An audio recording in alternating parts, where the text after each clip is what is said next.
Two men live on the same street, and last year they earned almost exactly the same amount, a little over $90,000 each, in a mid-sized American city where that number still means something. One of them drives a leased German sedan, the kind with the low growl and the illuminated badge, and every 18 months the smell of that new leather returns like a season. His watch was financed. His kitchen was renovated on a home equity line. When he walks into a room, people quietly assume he has arrived somewhere the rest of us are still driving toward. He looks, by every visible measure, like a man who did everything right. The other man drives a 9-year-old Japanese hatchback with a small dent in the rear bumper he has never bothered to fix. His phone is 2 generations old. His furniture came from an estate sale and a big box store, and nothing in his living room would ever stop you mid-scroll. If you passed him buying store-brand coffee, you might feel a flicker of something close to pity. You would assume he is the one who is behind. You would assume he is the cautionary tale. You would be wrong. Because if you opened the 2 accounts nobody gets to see,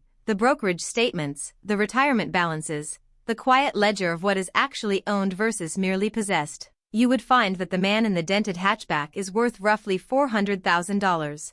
And the man in the leased sedan has a net worth of almost nothing. Maybe less than nothing. And they are both 43. Stay with me, because this is not another lecture about skipping your coffee, and it is not going to shame you for wanting nice things. It is going to do something more useful. It is going to explain why the person who looks like they're winning after 40 is so often the person quietly losing, and why you, if you feel behind right now, might be far closer to free than you think. There is a specific mechanism doing this to millions of people who genuinely did the responsible things. And here's the question I want you to hold on to. What if doing everything right was never actually the same thing as doing what works? Sit with that, because the answer is stranger than you'd expect. Let me show you the reveal first, and then we'll take it apart slowly. The man in the sedan is not lazy. He is not stupid. He did, by the ordinary script of adulthood, everything he was told to do. He went to college. He got the promotion. He bought the house in the good school district. He upgraded the car when the raise came. Because that is what a raise is for, isn't it? Proof, finally, that the years were worth something. Every single one of his choices was reasonable in the moment it was made. That is the part nobody tells you. He did not fall into this hole through one catastrophe. He walked into it through 1,000 small reasonable steps, each one applauded, each one normal, each one exactly what a responsible person in his position was supposed to do. And here is where the numbers start to bite. That leased sedan costs him roughly $700 a month, and it will cost him $700 a month, in one form or another, for the rest of his working life, because a lease never ends, it renews. The renovated kitchen added $190,000 of mortgage he refinanced into a 30-year term, which means he will be paying for those quartz countertops well into his 70s. His savings rate, after all of it, hovers somewhere around 3% of his income. He tells himself he'll fix that next year. He has told himself that for 11 years. The man in the hatchback did something almost invisible. He let his income rise and refused to let his lifestyle rise with it. When his salary climbed from $60,000 to $90,000, his spending climbed from $52,000 to $58,000. That gap, that unglamorous, unphotographed gap, went into index funds, month after month, for 2 decades. Nobody clapped. Nobody noticed. Compounding doesn't post updates. And that is exactly why it works. Because the thing that builds real wealth is specifically the thing that produces no social reward at all. Read that again slowly. The behavior that makes you rich is invisible. The behavior that makes you look rich is loud. We are wired to perform the loud one. There's a name for what's happening to the man in the sedan. And once you have the name, you'll start seeing it everywhere, on your street, in your feed, maybe in your own bank statements. I call it the appearance tax. Here's how the appearance tax works. It is not a single purchase. It is a recurring levy you pay for the ongoing project of looking like the person you're supposed to be. Every visible symbol of success, the car, the watch, the address, the vacation posted in real time, carries 2 prices. The first price is the sticker, the one you see and budget for and maybe even negotiate. The second price is the one nobody prints on the tag. The compounding growth that money would have produced if it had been invested instead of displayed. The appearance tax is that second price, charged over and over, quietly, for decades. You pay it in installments you never see leave your account, because they were never in your account long enough to notice. And the cruelest feature of the appearance tax is that it scales with your income. The more you earn, the more you are expected to look like you earn, and the higher the tax climbs. This is why the raise so rarely feels like relief. You got the promotion, and somehow you are not further ahead, because the promotion came with a new set of expected symbols, and each symbol carries its hidden second price. You didn't get wealthier. You got a larger bill for the appearance of wealth. The treadmill just got faster, and you're told the faster treadmill is the reward. This is the part everyone misses. Looking rich and being rich are not just different. After a certain point, they are actively opposed. Every dollar routed toward looking wealthy is a dollar that cannot compound into being wealthy. The symbols eat the substance. And the person most trapped by this is almost never the genuinely rich person. It's the person one rung down, straining hardest to signal a status they haven't actually secured. The tax hits them heaviest of all. Now, if this were just my opinion, you'd be right to be skeptical. But this pattern has been documented for a very long time, under different names, by people who studied it far more rigorously than any online video ever could. More than a century ago, the economist Thorstein Veblen gave us the phrase conspicuous consumption, spending whose real purpose is not to use a thing but to be seen owning it. He was writing in 1899. About a gilded age of new money desperate to broadcast its arrival, and the mechanism he described has not changed one bit. It has only gotten more efficient at reaching you, because in Veblen's day you had to actually see your neighbor's carriage to envy it. Now the carriages arrive on a screen in your pocket, thousands of them a day, each one curated to look effortless. Then, in 1996, two researchers named Thomas Stanley and William Danko published the findings of years spent actually studying American millionaires. Not people who looked like millionaires, but people whose net worth genuinely crossed the line. Their book, The Millionaire Next Door, landed like a quiet grenade, because what they found contradicted the entire cultural script. The typical millionaire did not live in the prestige zip code. They didn't drive the current year's luxury car. Many drove modest, used vehicles bought outright. They lived below their means so consistently that their neighbors had no idea. Meanwhile, Stanley and Danko coined a term for the opposite type. The people with high incomes and almost nothing saved, all show and no substance. They were, in the book's memorable framing, the big hat with no cattle. Read that phrase again. A big hat and no cattle. The man in the leased sedan is wearing an enormous hat. The stalls behind him are empty. And this isn't a dusty finding from the 90s either. Modern data keeps confirming the same shape. Study after study in recent years has found that a startling share of high earners, people well into six figures, report living paycheck to paycheck, unable to cover a surprise expense without borrowing. The number varies by survey, but the direction never does. Income and wealth have quietly come apart from each other. A large paycheck has become one of the least reliable ways to guess whether someone is actually building anything. Earning more and keeping more turn out to be almost entirely different skills, and our culture teaches only the first one, relentlessly, while staying nearly silent on the second. So let's do the math the culture never shows you, because this is where the abstraction becomes real enough to touch. Take the sedan versus the hatchback. The gap in true monthly cost between them, the payment, insurance, the faster depreciation, the financing, is conservatively about $500 a month. That's not a wild number. It's the difference between leasing a luxury car and driving a paid-off reliable one. $500 a month. It sounds almost trivial. It sounds like the kind of thing you shouldn't obsess over. So let's not treat it as money spent. Let's treat it as money planted, and see what grows. $500 a month, invested at a 7% average annual return, a standard long-term assumption for a broad stock index after inflation is set aside, becomes something absurd over time. In 10 years, it's around $86,000. Keep going. Over 20 years, it grows to roughly $260,000. And over 30 years, one working career, the length of that refinanced kitchen mortgage, that $500 a month becomes approximately $610,000. Read that number slowly. More than $500,000, produced by the single decision to drive a modest car instead of an impressive one. That is not a car payment. That is a retirement, quietly incinerated for the smell of new leather. Now scale it up, because the car is the small one. The bigger appearance tax is almost always the house, specifically, the difference between the home you can technically qualify for and the home you actually need. Say the impressive house costs you an extra $1,100 a month once you account for the larger mortgage, the higher taxes, the heavier insurance, the furnishing of rooms you'll rarely enter, the utilities to heat and cool the extra space. $1,100 a month, invested at that same 7% over 30 years,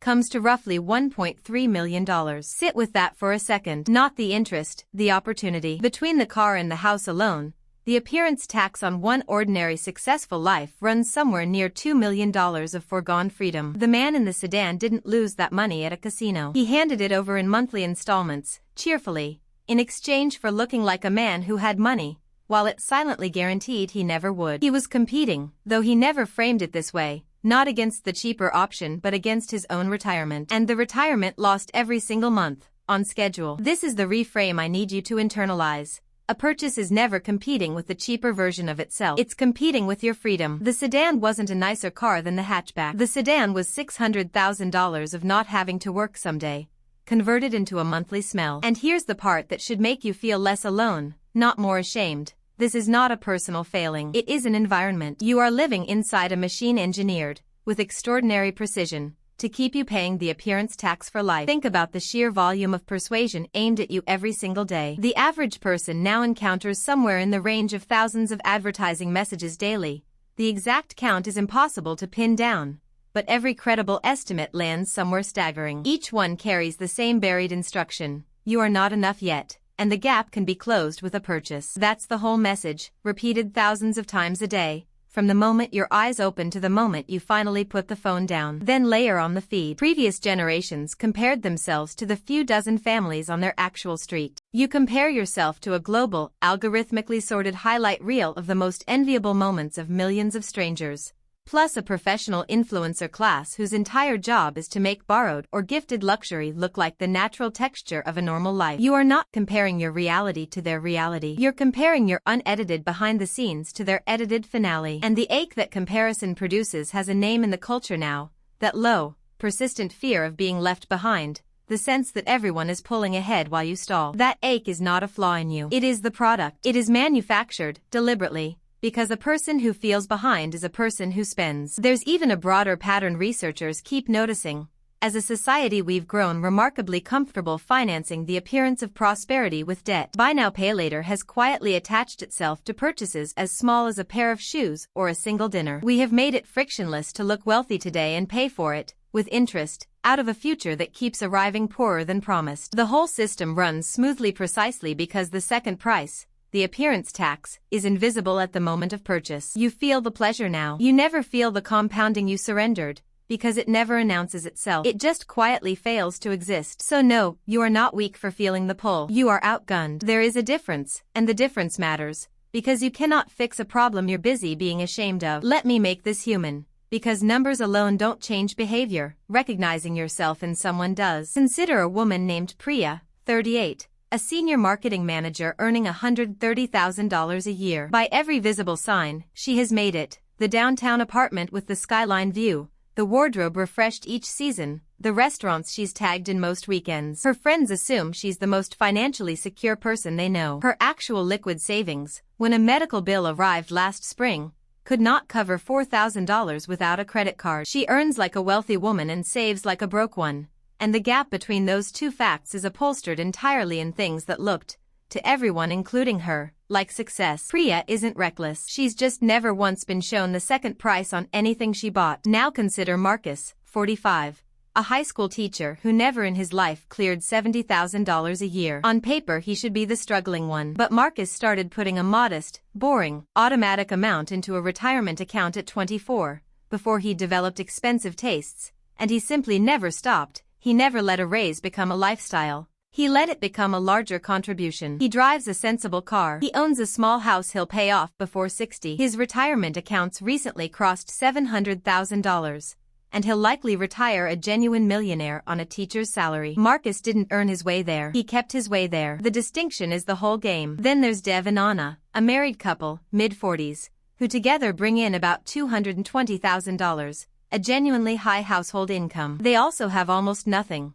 because their spending expanded to swallow every raise the instant it arrived. 2 luxury SUVs in the driveway. A house at the absolute ceiling of what the bank would approve. Private everything. On the surface, they are the most successful people at any gathering. In reality, they are 2 missed paychecks from a crisis, and they lie awake more than anyone at that party would ever guess, because a lifestyle with no foundation under it makes a very particular kind of noise at 3 in the morning. Their income was never the problem. Their income was the disguise. And one more, a man named Tomas, 51, who spent his 40s feeling exactly the way you might feel right now, behind, embarrassed, certain the window had closed. He drove the modest car and rented the modest apartment and felt, at every dinner, like the least impressive person present. But somewhere around 43 he stopped performing and started planting. He automated aggressively. He muted the feed. He directed every raise into the market instead of into symbols. 8 years later, at 51, he has more invested than nearly everyone who once made him feel small,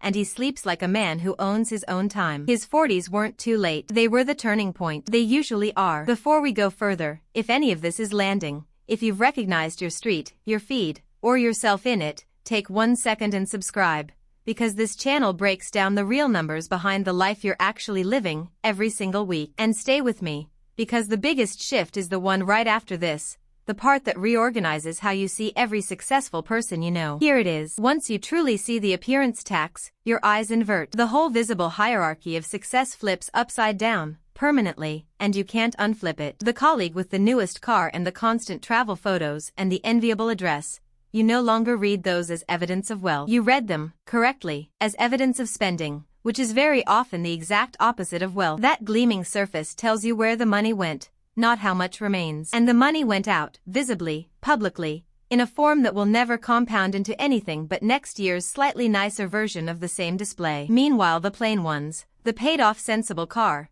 the phone with the hairline crack, the house that never once made you look twice, you start to see them differently too. That plainness isn't the absence of money. It's very often the presence of it, held quietly in accounts you'll never be invited to see. Real wealth, it turns out, is mostly invisible by nature, because the instant it's converted into something visible, it stops being wealth and becomes consumption. The mansion you can see is not the fortune. The fortune is the number that bought the mansion and could have bought 3 more, and chose not to. So the people who look the most free are frequently the most quietly trapped, chained to the monthly payments that sustain the image. And the people who look plain are frequently the actually free ones, precisely because they refuse to purchase the image. Once you see that, you can't unsee it. Every parking lot, every dinner party, every feed becomes a kind of X-ray, and the status signals stop reading as status and start reading as a bill someone's still paying. Which raises the only question that matters now. If the whole system is engineered against you, how do you actually step off the treadmill? Not with heroics. With something much smaller and much more durable. Start with a single question, asked before any significant purchase. Not, can I afford the payment? That question is the trap itself,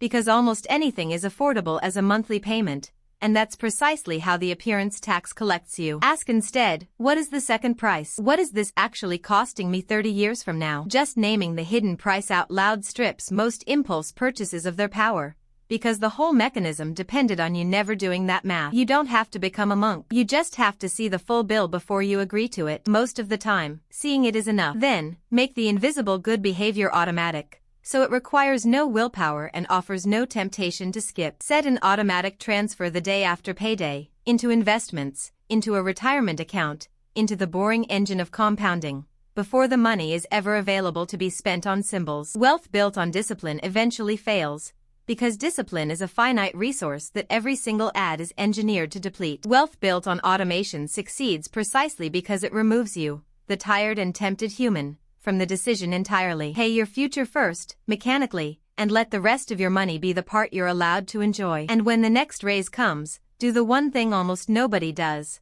Let most of it vanish straight into that automatic transfer before your lifestyle ever meets it. A raise your lifestyle never sees is a raise that quietly becomes freedom. A raise your lifestyle absorbs is just a larger appearance tax with a smile on it. Then, deliberately, turn down the volume on the machine. Mute the accounts that reliably leave you feeling behind. Not out of anger, simply out of self-preservation, the way you'd step out of smoke. You are not weak for being affected by 10,000 daily signals engineered by professionals to move you. You are human, but you can lower the dose. Every feed you quiet is a small act of financial self-defense, and it compounds too, in a currency the market doesn't track, contentment, which happens to be the thing the whole appearance tax was falsely promising to sell you all along. And if investing itself feels intimidating, if that's the wall you keep hitting, start in the calmest, safest corner and let it be boring. Park your emergency savings somewhere it earns real interest instead of nothing. A high-yield savings account today pays meaningfully more than the near zero of a standard checking account,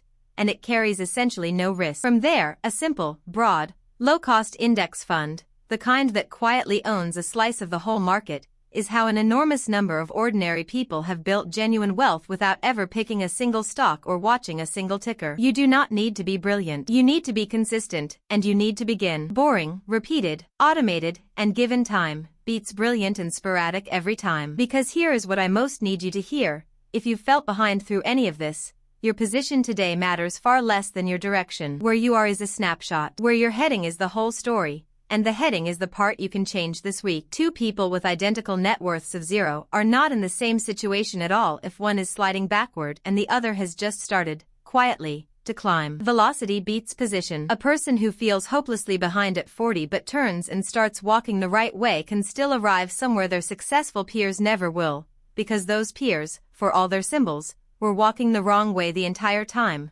faster and faster, applauded at every step. If you want the natural next piece of this, the actual mechanics of building that boring, unshakable financial base from the ground up, the foundation everything else rests on, there's a video I'd point you to next on exactly that. Think of this one as the reframe that changes how you see, and that one as the blueprint that changes what you do. Watch that when you're ready to turn all of this from insight into a system. It's the natural next step, not a detour. But before you click anything, come back with me to that quiet street, to the two men and their two cars, because you see them differently now. The leased sedan still growls, the badge still glows, and you now know that every 18 months of new leather is another few $100,000 of freedom, quietly converted into a smell that fades by autumn. The man behind the wheel isn't arriving anywhere. He's renting the appearance of a destination he's driving further from with every payment, and some part of him, at 3 in the morning, can hear the engine of it. The dented hatchback still sits in the other driveway, unremarkable, easy to pity, easy to overlook. But you know now what it really is. It's not a symbol of falling behind. It's the quietest possible signal of a man who saw the second price on everything, declined to pay it, and bought the one thing none of the symbols could ever deliver: